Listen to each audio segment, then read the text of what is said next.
triste nouvelle pour Julien Doré. Le quotidien Midi Libre annonce qu'Aimée Pratt, la grand-mère du chanteur, est décédée ce samedi 28 octobre à l'âge de 102 ans. Passionné par tout ce qu'il touche, Julien Doré a montré à maintes reprises son talent depuis sa victoire lors de la Nouvelle Star. Alors qu'il a récemment fait ses retrouvailles avec Marianne James, le chanteur passe son temps devant M6. En effet, il adore l'émission L'amour est dans le pré et s'amuse beaucoup sur les réseaux sociaux. Sur Instagram comme sur X, anciennement Twitter, Julien Doré adore faire rire ses fans ou dévoiler des tranches de son quotidien avec sa communauté. S'il a partagé un tendre moment avec son fils il y a quelques jours, il n'a pas encore réagi à la mauvaise nouvelle que Midi Libre a annoncée dans ses colonnes.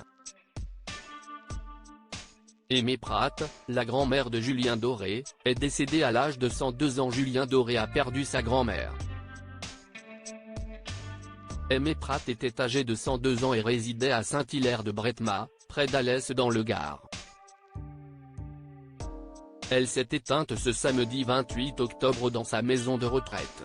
La Lésienne laisse aussi derrière elle une vie active de militante syndicale. Veuve de mineurs, elle s'est longtemps battue, sous la bannière de la CGT, pour les droits des femmes de mineurs morts dans l'exercice de leur travail, écrit Midi Libre.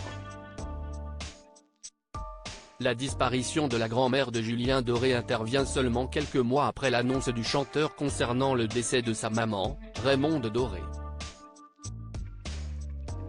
Julien Doré avait rendu hommage à sa grand-mère avec son 5e album studio, intitulé Aimé très discret sur sa famille. Julien Doré, qui vit lui aussi dans les Cévennes, était très proche de sa grand-mère et ne s'en cachait pas. Il lui avait rendu hommage avec son 5e album studio, nommé Aimé.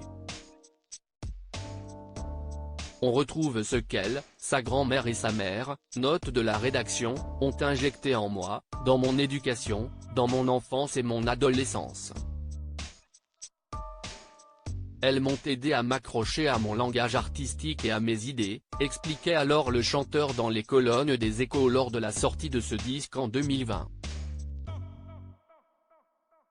Article écrit en collaboration avec 6 Médias.